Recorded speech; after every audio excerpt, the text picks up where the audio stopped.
This is the Investor Connect podcast program. I'm Hall T. Martin. I'm the host of this show in which we interview angel investors, venture capital, family offices, private equity, and many other investors for early stage and growth companies. I hope you enjoy this episode. Hello, this is Hall Martin with Investor Connect. Today we're here with Julien Coulon, Director General of Crédit Mutuel Equity. Crédit Mutuel Innovation is the evergreen venture capital entity of Crédit Mutuel Equity. They invest 1 to 20 million euros in life science, digital, and deep tech companies from seed to growth stages. Today, the 350 companies in which they have invested generate a cumulative annual turnover of 50 billion euro and create more than 250,000 jobs. Julien, thank you for joining us. Hello, thank you for receiving me. Great. So I heard you were once an entrepreneur, but can you tell us more about your background before you started investing in early stage companies? Well, I'm 47 years old, 2 kids. I started to work at 18 years old, so more a self-taught person. And I jumped in the internet industry in 1992. So maybe some of the people listening to this podcast were not born at that time. So I had the chance to create my first website in 1992, then jump into the internet industry and work for several American companies, some that I'm sure you know, called Akamai. And then after creating companies or launching subsidiaries for others, I said, well, it's time for me to do my own. And I create with an American co-founder company called Sedexis. It's also called the Waze of the Internet. So we were collecting billions of data about the quality of the Internet. And thanks to that data, we were able to do real-time routing, so actionable data. And the goal was to, when you listen to a video or looking at the video and it starts to buffer, that's the type of problems that we were solving. Or even 100 milliseconds lost for Amazon was 1% of sales lost. That was the main goal.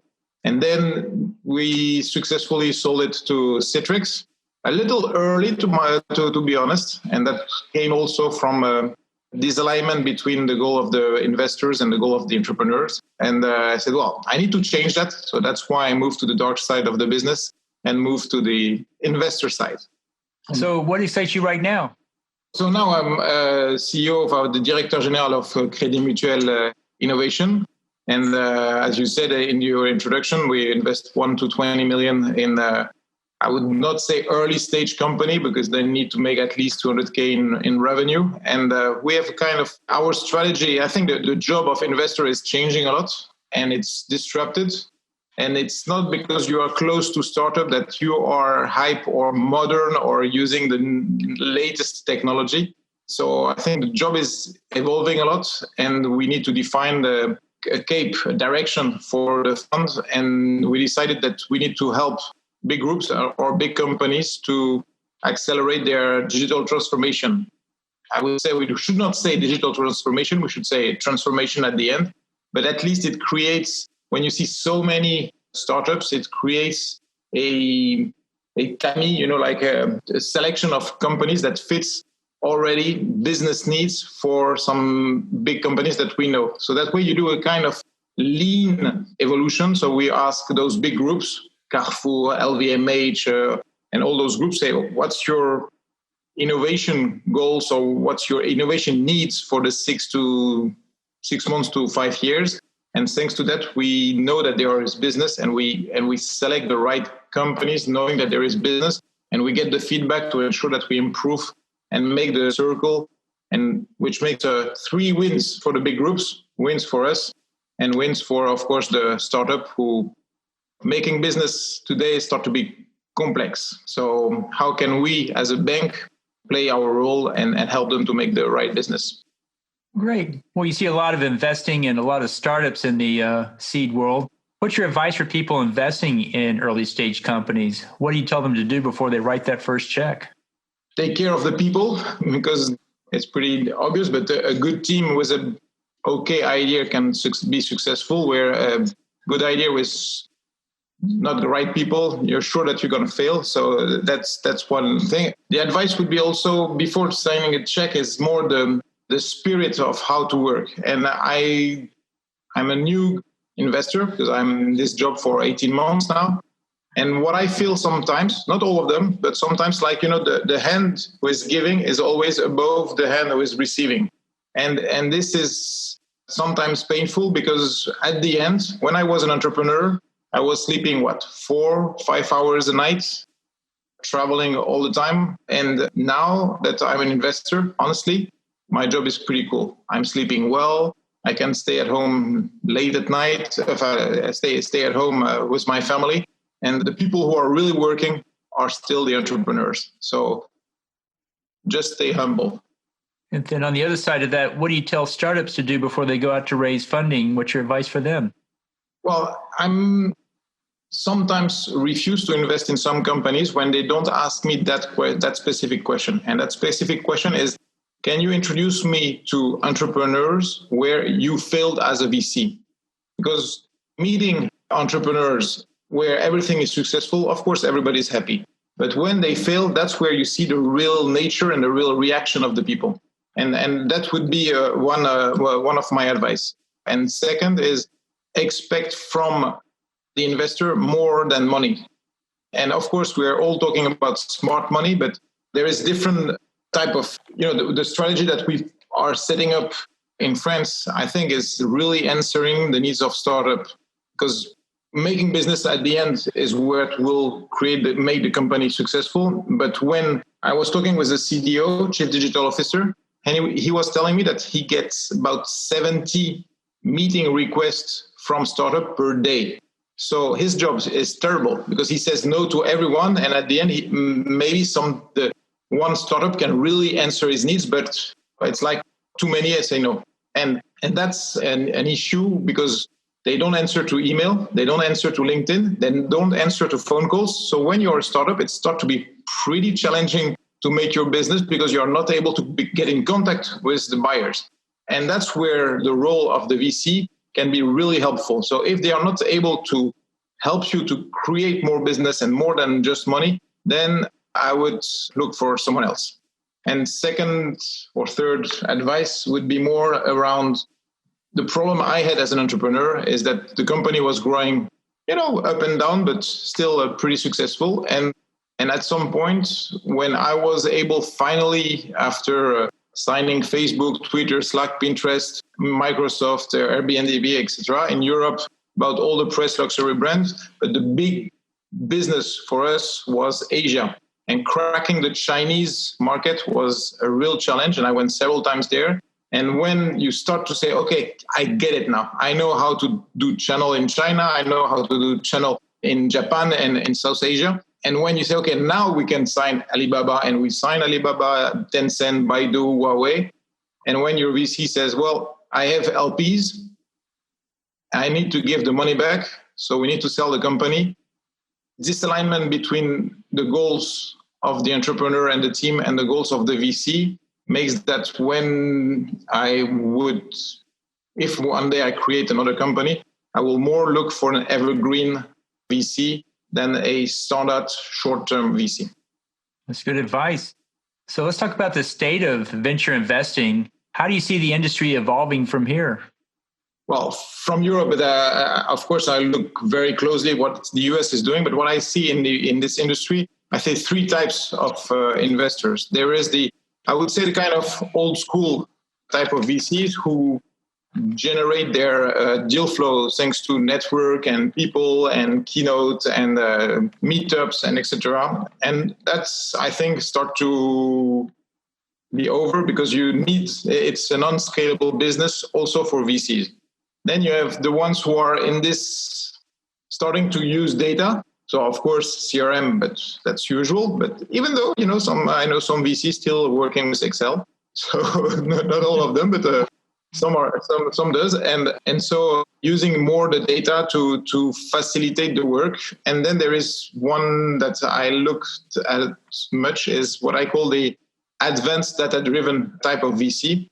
And I think that's where the data is giving you all the information to select based on your investment thesis, the companies you're looking for. And that way you can, at Crédit Mutuel, we see 1,500 companies per year. And at the end, my transformation rate is that I have to say no 99.5% of the time, which is hard. It's hard for us because it's hard to say no to an entrepreneur, and not because it's the project is not good. It's just that it's not the good timing. Maybe I don't have enough bandwidth because maybe it's not our target. But if we had the right tool to select directly the right startup meeting our request, even though before they even think about raising money, I think that's something where the company needs to go, which means that you will not have, if my kids ask me, I would like to be an investor, should I start to be an analyst? My answer would be no. I think analysts will be replaced by data scientists inside VC new generation type of profile of job. Right. And so in the next 5 years, what's the biggest change you think we'll see in the VC industry? Well, the data-driven. I think that the data-driven and the biggest change is that you will see more data scientists inside the VC part. And I think that also the market needs to change in a way that they need to be more evergreen, because you don't build a unicorn in 5 years. You need more time, whatever happened. So, of course, you always have exceptions, but long-term is key. And even though, I'm in a small country in Europe called France, and we have a really cool president saying we are a startup nation. But if you want to be a scale-up nation, then you need that the investor don't say, well, end of the game, you need to sell the company. And we all know that 85% of the company bought by big groups failed after 1 year just because of culture. So the mix of long-term and also ensure that when they do their exit, and there is so much work done by entrepreneurs to grow their own business that you need to be really focusing also on the exit, on the culture of both companies. Great. So tell us more about your investment thesis, where you are now. What do you look for? What's your criteria? So the criteria, so say, well, about 200K in revenue so far. And because when it's too big, and then I have my big guys who are able to put 50 million or 100 million plus. What I'm looking for is more all the companies who fits the target, which is what I call a butterfly strategy. So like a butterfly, there is two L's. The one is how do we work and how do we put ourselves in on the road of entrepreneurs, and on the second L is how do we maximize and help the entrepreneurs to be successful, which is, of course, playbooks. Playbooks is important because it's transversal in any type of companies. Like when I need to launch my company and I have to go abroad in other countries, which country should I start with? Or another question is, you have stock option. How should I distribute my stock options? I need to have maybe I should have a CTO at the board. Well, it's how do I get the best of it? And all that can be transversal. And there are also some hard playbook, like when I was founder of Sedexis, we have one guy of the team who died. And how do you manage the family and all that? And this is what can happen in every entrepreneur's situation. And it's really hard. And it was a really painful situation. And at that stage, you need help. And if the VC can help you with some kind of information or help to manage those questions, that's cool. So the second is more around how can they help to do business. Third is all about hiring. And I think that's, again, I would say even more in the US, when you are looking for a VP sales, you are looking for another VP sales in another company, where I think that thanks to data and thanks to the, again, data-driven way of looking at it, maybe the best VP of sales is not another VP of sales. It's maybe someone who was at product, who want to, and his ambition or her ambition is to become VP of sales. So he will overachieve expectation just because that's the goal, that's his mission, his ambition. And if the ambition of the company fits the ambition of the people, that's where you get the best of it. So how do we use the data to find the right people fitting their ambition? And last is how the VC will help in terms of communication. Today, in this noisy world, you need to help your startup to better communicate, better pitch, and build a media ecosystem to help your startup to evolve in the right place and the right way. Great. So in talking about European startups, what do you think is the main challenge they face today to launch their business? Well, I think it's a country challenge. Is when you launch a company in the US, from start, you have one language, 52 states, and you already have a big market. And my bad, I don't remember how many American people in the US, but it's what you remember how 350 million now. Yeah, I had 400. Wow. Okay. Well, if you start your business in France, it's 50 million. So your market size is still much smaller. And even if Europe is doing a better and better job, we need to be the United States of Europe. And that way you can be successful. So that's I would say the biggest challenge in terms of market. And on the other side of that, what's the biggest challenge you find European investors have today? That's a good question.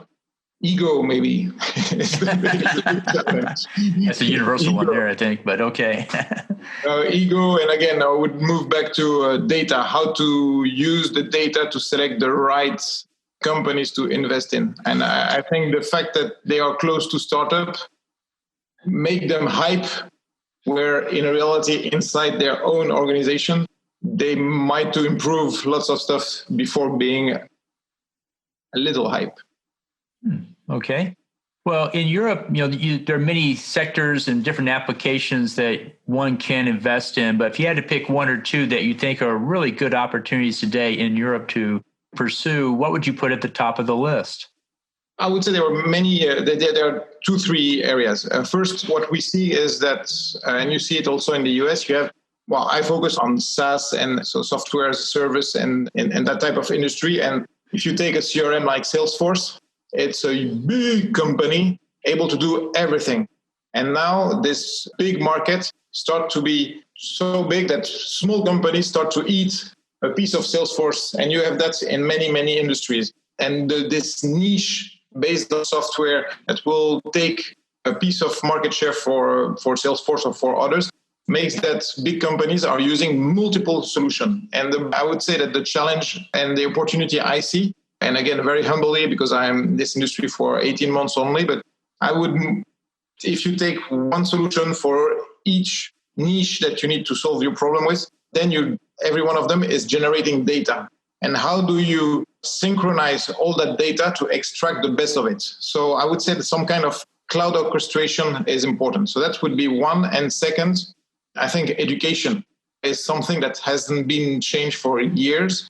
For 100 years, if you look at the class where you were a little boy, or even your parents or your grandparents were a little boy and girls, the look and feel was the same as today. And if we take some basic statistics, so in 10 to 20 years, 30% of the jobs that are done today will not exist anymore. So what do you do with those people? And how do you help them to be ready and to evolve? And I think this is a good challenge.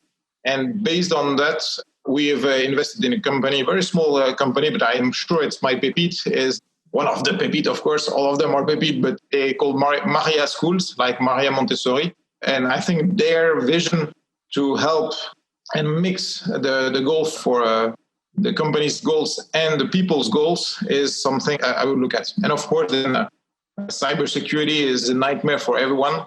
Antivirus is becoming I would say almost useless now. And so that means that the market is changing to EDR, and that's where I would look more around. But again, if I had the right, there is a French expression saying that the people who gives the advice are not the one paying the bills. So don't take it as I'm not, of course, 100%, but we are working on that direction for sure at Crédit Mutuel Innovation. Great. Well, the last few minutes that we have here, what else should we cover that we haven't? I think we covered a lot already. Thank you for. So I would more insist on maybe the fact that people needs to focus on evergreen. This is key for investors and this is key for entrepreneurs. And I would say that we are in this industry because we love innovation and we need to share the good face to the entrepreneurs. And I'm always sad to see after a board meeting that we don't give the right energy to the entrepreneurs. They are working hard. Of course, they do mistakes, but we do too. So whatever. So that's not needs to be solved. But I like the fact to always find the right sentence at the end of each board to ensure that they keep their motivation, because that's sometimes tough. And the last advice would be more to entrepreneurs before they launch their company.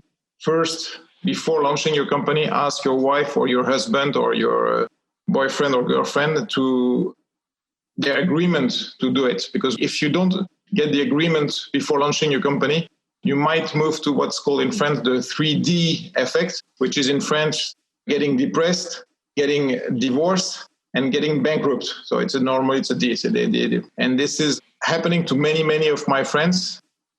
So when you are in this trouble, be sure that your family is supportive, because then it's a really great experience. And focusing on your team, at Sedexis, I've created a family of 75 people, and we sold the company the 12th of February 2018. And I have to say that every single day I have a message from one of those, and that's the best I could share with all the entrepreneurs who want to launch a company. Well, so how best for listeners to get back in touch with you? Well, LinkedIn, Twitter is the best. And sorry if I'm not answering fast enough, but I will do my best for sure. We'll put those in the show notes. Want to thank you for joining us today and hope to have you back for a follow-up soon. Thank you for receiving me, and enjoy, and welcome to America. Thanks so much. Investor Connect helps investors interested in startup funding. In this podcast series, experienced investors share their experience and advice. You can learn more at investorconnect.org.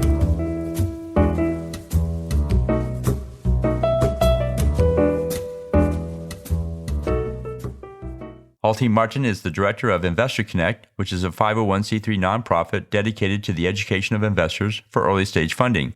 All opinions expressed by Hall in podcast guests are solely their own opinions and do not reflect the opinions of Investor Connect. This podcast is for informational purposes only and should not be relied upon for the basis of investment decisions.